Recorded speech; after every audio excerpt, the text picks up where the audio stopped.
Salinitas. Alat dan bahan: tisu, air sampel, aquadis, refraktometer, pipet tetes.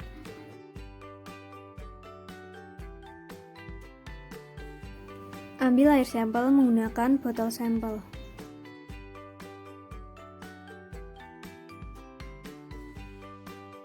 Metode: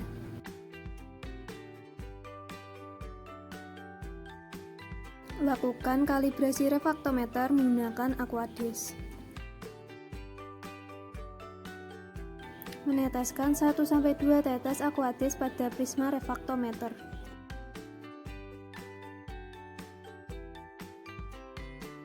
Amati skala refraktometer, pastikan skala 0.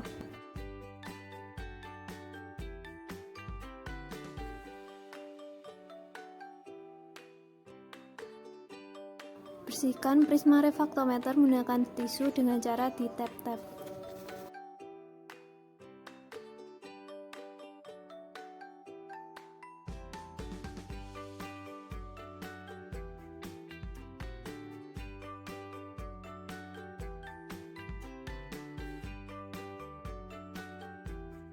Meneteskan 1-2 tetes air sampel pada prisma refraktometer.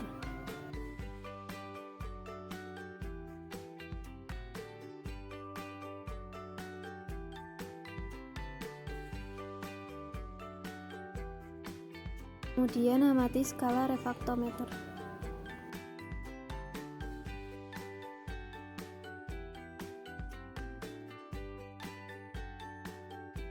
Bersihkan prisma refraktometer menggunakan tisu dengan cara ditap-tap.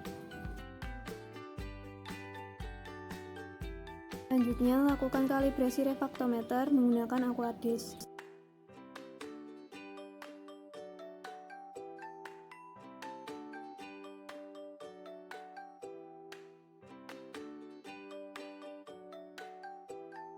Amati skala refraktometer dan pastikan skala 0.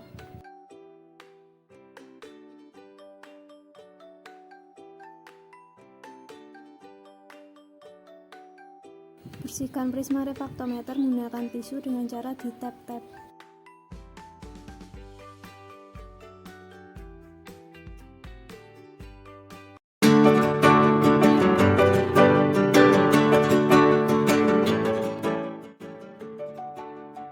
Substrat dasar perairan merupakan hasil endapan dari faktor abiotik ekosistem. Faktor abiotik yang dimaksud seperti pasir, lumpur, batu-batuan, dan tanah liat. Komposisi dasar perairan sangatlah kompleks, terdiri dari substrat halus seperti pasir dan lumpur, hingga substrat kasar seperti batu-batuan kali. Substrat dasar perairan adalah sebuah habitat guna mendukung kehidupan suatu organisme, misalnya untuk memijah, mencari makan, dan berlindung. Substrat juga berperan dalam menjaga stabilitas sedimen yang mencakup perlindungan dari arus air dan tempat pengolahan serta pemasukan nutrien. Jenis dan ukuran substrat merupakan salah satu faktor yang mempengaruhi kandungan bahan organik dan distribusi bentos. Semakin halus tekstur tersebut, semakin tinggi kemampuan untuk menjebak bahan organik. Substrat dasar perairan yang baik untuk lokasi budidaya adalah gugusan wilayah perairan yang sesuai habitat masing-masing organisme. Pengamatan substrat dasar perairan. Alat yang dibutuhkan adalah gayung dan nampan. Untuk metode yang pertama, kita harus menentukan titik sampling. Kemudian, kita akan mengambil substrat yang berada pada dasar perairan.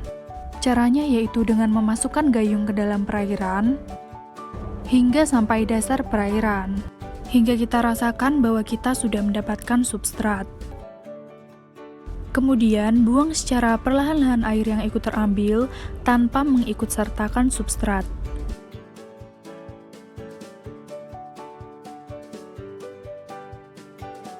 Kemudian, substrat yang telah terambil dalam gayung, kita masukkan ke dalam nampan. Pastikan bahwa tidak ada substrat yang tersisa di dalam gayung. Setelah itu, kita amati tekstur dari substrat tersebut.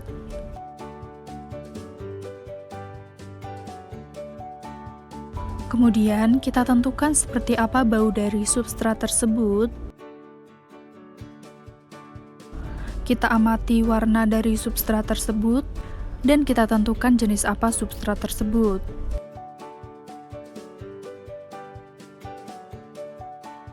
Setelah itu, kita catat hasil pengamatan substrat yang telah diperoleh. Berikut ini adalah keterkaitan substrat dengan variabel yang lainnya menurut beberapa ahli.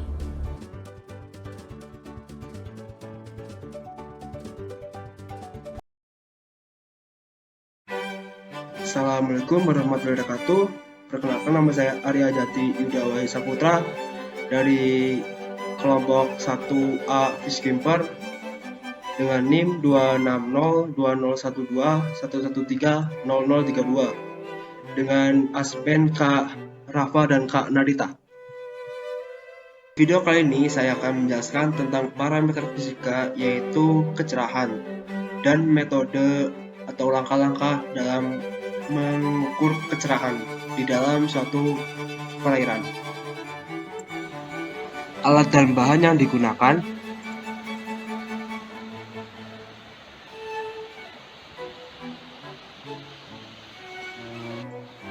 Badan Perairan Sungai Banjaran,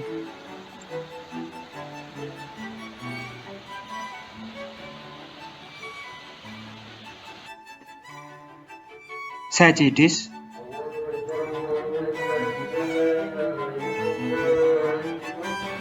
metode pengukuran.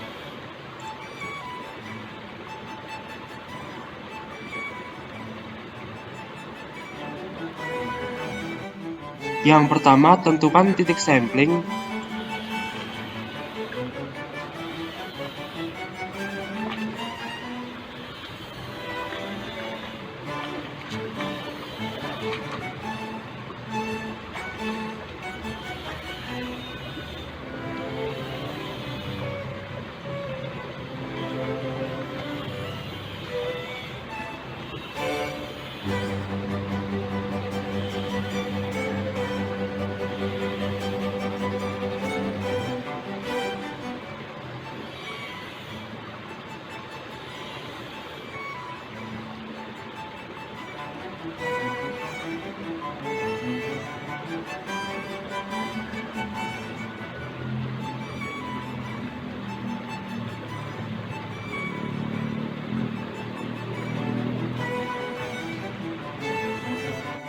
Kemudian masukkan SACIDIS ke dalam perairan.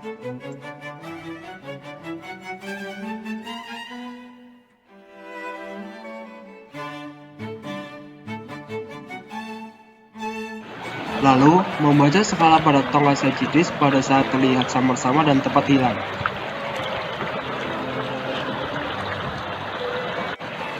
Setelah itu, masukkan ke dalam rumus berikut, yaitu K sama dengan K1 plus K2 per 2 dengan K sama dengan kecerahan, K1 batas samar-samar, K2 batas tak terlihat. Jika batas samar-samar sampai ke dasar perairan, maka bisa diketahui K1 sama dengan K2. Catat hasil yang diperoleh hasil kecerahan pada Sungai Banjaran mencapai 52 cm. Alat yang saya gunakan adalah tongkat berskala yang saya beri skala setiap 10 cm.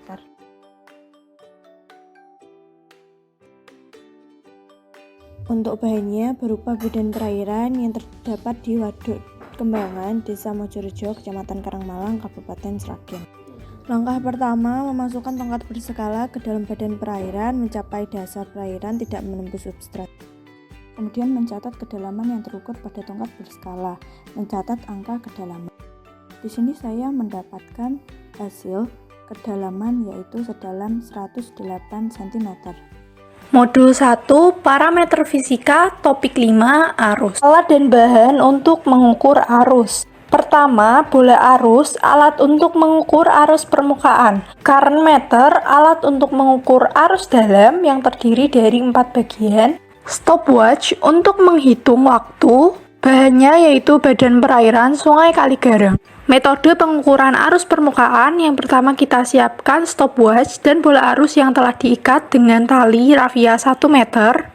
Letakkan bola arus di permukaan badan perairan. Lepaskan bola arus bersamaan dengan menyalakan stopwatch. Matikan stopwatch ketika tali meregang sempurna 1 meter.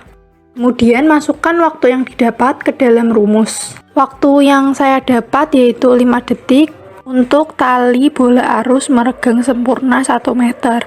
Kemudian dimasukkan ke dalam rumus arus yaitu V sama dengan S per T dengan keterangan V kecepatan satuan meter per sekon, S jarak satuannya meter, dan T waktu satuannya sekon, diperkuat oleh Gemilang et al. Tahun 2018. Kemudian hasil pengukuran arus permukaan dengan S panjang tali bola arus 1 meter dan waktu 5 detik. Kemudian dimasukkan ke dalam rumus kecepatan sama dengan jarak dibagi waktu 1 dibagi 5 sama dengan 0,2 meter per sekon. Sehingga didapat arus permukaan Sungai Kaligarang 0,2 meter per sekon. Metode pengukuran arus dalam, pertama kita siapkan stopwatch dan current meter. Kemudian letakkan current meter yang diikat dengan tali sepanjang 1 meter pada pelampung ke dalam badan perairan. Lepaskan current meter bersamaan dengan menyalakan stopwatch. Matikan stopwatch ketika tali meregang sempurna sepanjang 1 meter. Kemudian masukkan waktu yang didapat ke dalam rumus. Waktu yang saya dapat agar tali current meter meregang sempurna sepanjang 1 meter yaitu 3 detik. Kemudian dimasukkan rumus pengukuran arus dalam dengan S panjang tali current meter sepanjang 1 meter dan waktu 3 sekon. Kemudian dimasukkan rumus kecepatan sama dengan jarak dibagi waktu 1 dibagi 3 sama dengan 0,3 meter per sekon. Sehingga didapatkan kecepatan arus dalam Sungai Kaligarang yaitu 0,3 meter per sekon.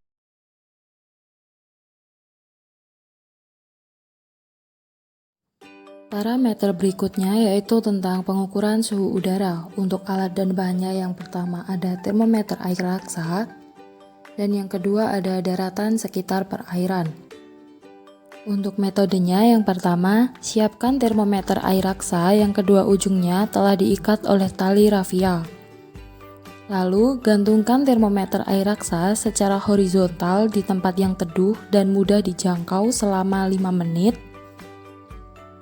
Setelah 5 menit, kita amati dan catat skala pada termometer.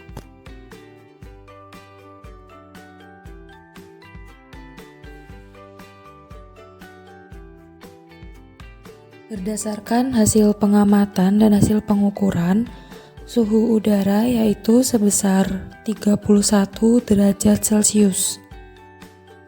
Parameter selanjutnya yaitu suhu perairan.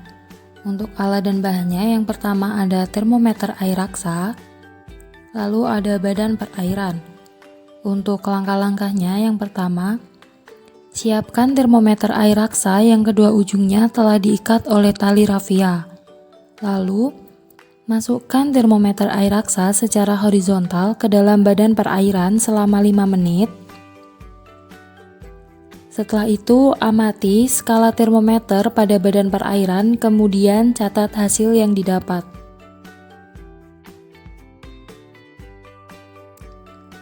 Berdasarkan hasil pengamatan dan pengukuran yang telah dilakukan, mendapatkan hasil yaitu hasil pengukuran suhu perairan sebesar 29 derajat Celcius.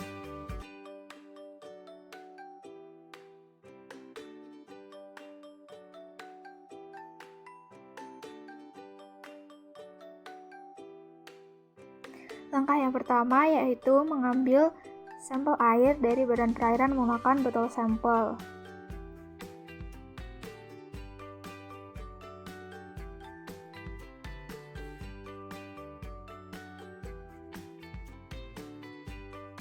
Langkah yang kedua yaitu menuangkan air dari botol sampel ke dalam gelas beker. Kemudian diberi kunyit bubuk secukupnya. Selanjutnya, diaduk hingga merata.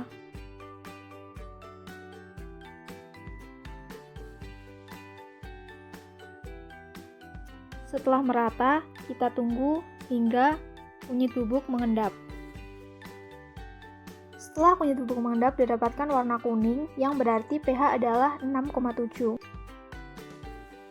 Warahmatullahi wabarakatuh. Perkenalkan, nama saya Muhammad Ibaneza Bagus Pratama dengan NIM 26020121130047. Saya berasal dari kelompok 1A dengan kakak asisten pendamping Kak Rafa dan Kak Narita. Pada praktikum kali ini saya akan mempraktekkan tes CO2 atau karbon dioksida. Mengambil air sampel dari Sungai Karanggeneng dengan botol sampel. Alat dan bahan. Alat yang pertama ada pipet, kemudian kedua ada gelas ukur, yang ketiga ada Erlenmeyer. Kemudian bahan yang pertama sampel air Sungai Karanggeneng, yang kedua indikator PP, yang ketiga Na2CO3 0,045 N. Langkah-langkah. Pertama, tuang air sampel pada botol sampel ke dalam gelas ukur sebanyak 50 ml dengan perlahan. Beginilah proses penuangannya.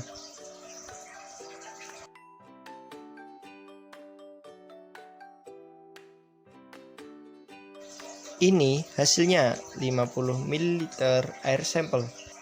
Kemudian tuang 50 ml air sampel pada gelas ukur ke dalam Erlenmeyer dengan perlahan. Beginilah prosesnya.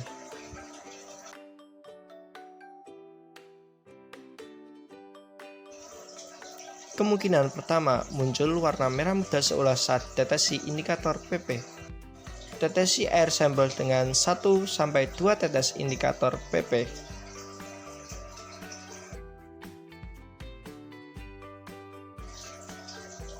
Nah, ini ditetesi 1-2 indikator PP dan terlihat warna merah muda seulas.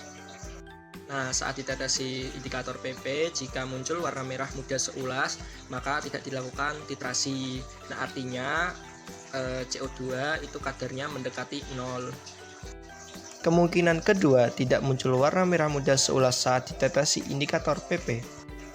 Kembali ke proses awal saat menetesi air sampel dengan 1-2 tetes indikator PP.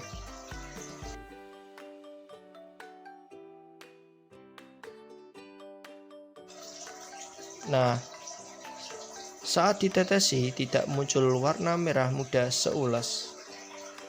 Setelah ditetesi indikator PP tapi tidak muncul warna merah muda seulas, maka harus dilanjutkan dengan titrasi Na2CO3 dengan N 0,045 N. Kemudian titrasi dengan meneteskan Na2CO3 0,045 N hingga muncul warna merah muda seulas. Dan kurang lebih beginilah prosesnya.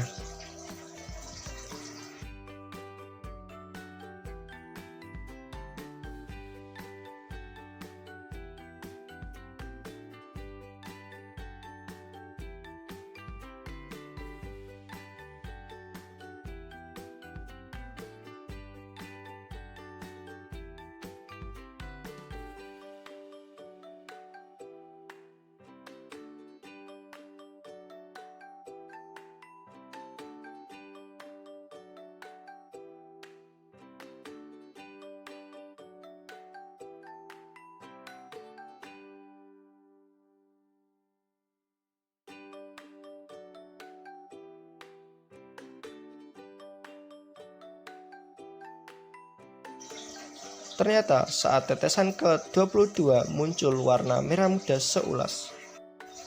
Nah, karena pada saat tetesan ke-22 muncul warna merah muda seulas, maka volume titran yaitu 1,1 ml karena satu tetes titran sama dengan 0,05 ml.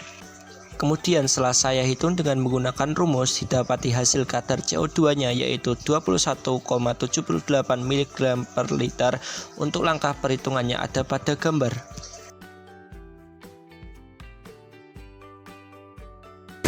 Alat dan bahan yang dibutuhkan: gelas ukur,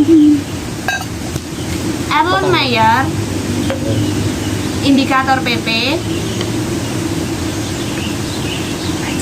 HCl, indikator MO, air sampel, dan pipet tetes. Langkah pertama yaitu menuangkan air sampel ke dalam gelas ukur sebanyak 50 ml.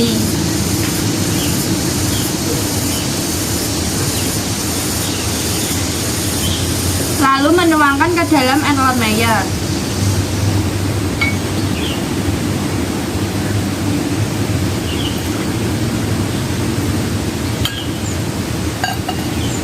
Langkah selanjutnya adalah meneteskan indikator PP sebanyak 1-2 tetes.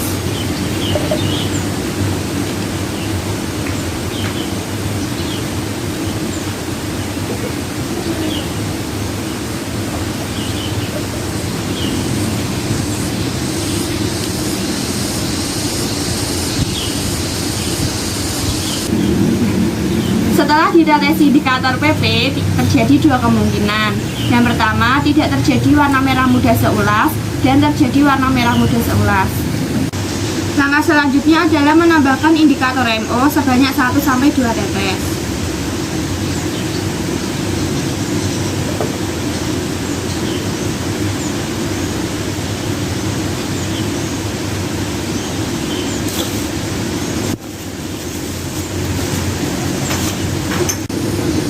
Titrasi dengan HCl 0,025 N.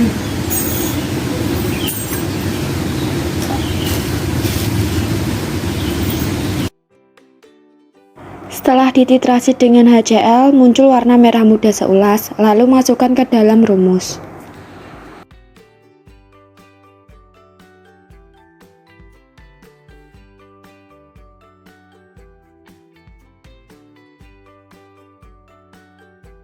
Modul 2 topik 4 Dissolved Oxygen. Alat dan bahan.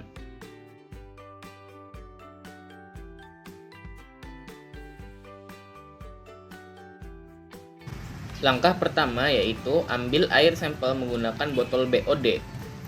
Kemudian siapkan NaOH dalam KI serta MnSO4. Kemudian tetesi keduanya ke dalam botol BOD masing-masing sebanyak 1 ml.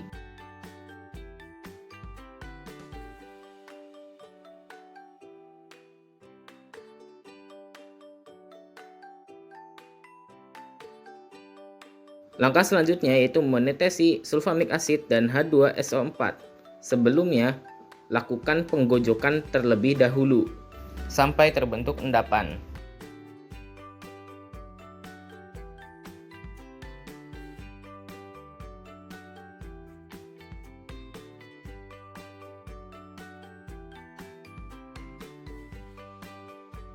Setelah ditetesi, kita lakukan penggojokan agar endapan tersebut terlarut.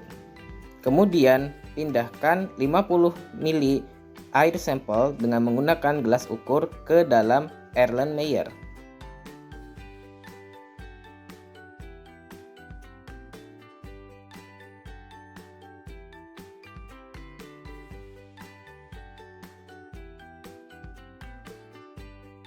Kemudian, tetesi dengan Na2S2O3 hingga berwarna kuning muda.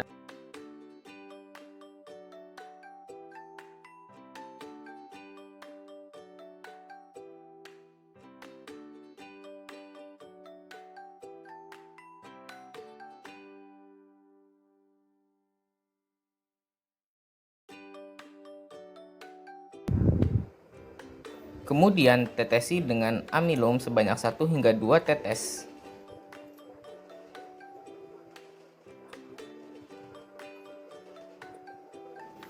Kemudian titrasi kembali dengan Na2S2O3 hingga warna biru menghilang.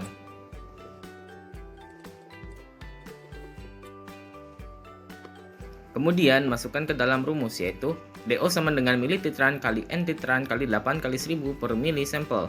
Didapatkan hasil yaitu 7,2 mg per liter.